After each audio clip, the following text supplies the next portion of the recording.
जय श्री कृष्णा भक्तों, श्रीमद् भगवद गीता अध्याय 8 श्लोक 9। कविं पुराणम अनुशासितारम अणो अणीयाम समनुस्मरेद्यः सर्वस्य दातारम अचिन्त्य रूपम आदित्यवर्णम तमसः परस्तात्। भगवान कृष्ण परमात्मा के लक्षण बताते हुए कहते हैं कि परमपिता परमेश्वर सर्वज्ञ हैं, अनादि हैं, सभी प्राणियों के नियंता हैं, सूक्ष्म से भी सूक्ष्मतर हैं।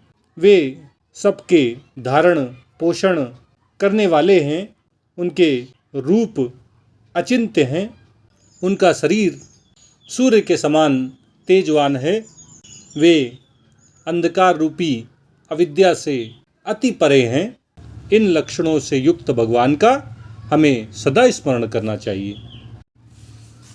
पिछले श्लोक में भगवान कृष्ण ने अर्जुन से कहा था कि जो व्यक्ति निरंतर अभ्यास के द्वारा समता रूपी योग से युक्त हो जाते हैं, जिनका चित्त भगवान के अतिरिक्त और कभी भी कहीं भी नहीं जाता है, ऐसे मनुष्य निरंतर भगवान का चिंतन करते हुए उन दिव्य परमपिता परमेश्वर को प्राप्त कर लेता है।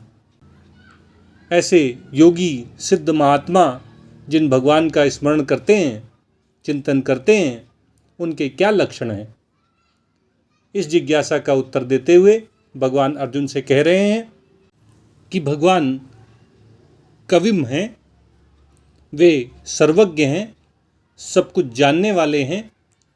इस संपूर्ण संसार के सभी प्राणियों के भूतकाल, वर्तमान और भविष्य काल को जानने वाले होने के कारण भगवान कविम कहलाते हैं, सर्वज्ञ कहलाते हैं। और भगवान का दूसरा लक्षण पुराणम है, अर्थात वे अनादि हैं, आदि से रहित हैं।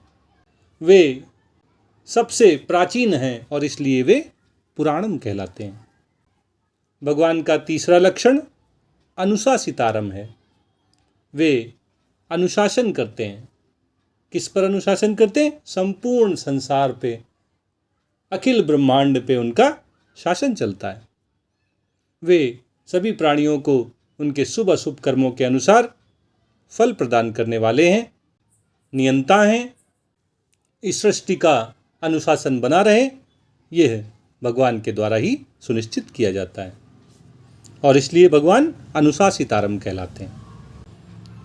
और भगवान का चौथा लक्षण है अणु अणीयाम, अर्थात वे अणु के भी अणु हैं। मतलब जो सबसे सूक्ष्म है वे उससे भी सूक्ष्मतर हैं और इसीलिए भगवान अणु अणीयाम कहलाते हैं।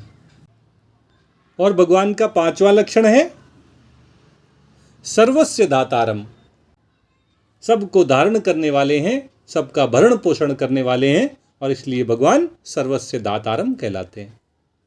ये उनका लक्षण है।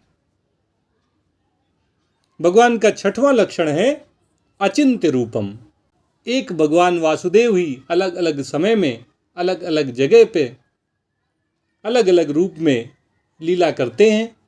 इसलिए उनके रूप, उनके गुण, उनकी लीलाएं, उनके धाम, ये सब अचिंत्य हैं।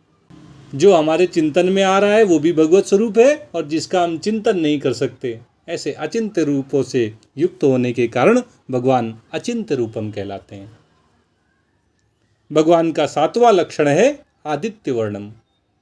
उनका जो शरीर है वह सूर्य के समान तेजोमय है, प्रकाशवान है, स्वयं प्रकाशित है और इसलिए भगवान आदित्य वर्णम कहलाते हैं।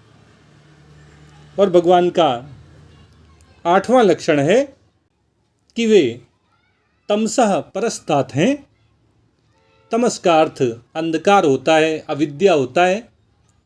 चूँकि भगवान ज्ञानियों के भी अधिष्ठाता हैं, ज्ञान के सागर हैं, इसलिए वे अंधकार रूपी अविद्या के अति परे हैं, इससे बहुत ऊंचे हैं। उनको अज्ञान रूपी अंधकार छू भी नहीं पाता है।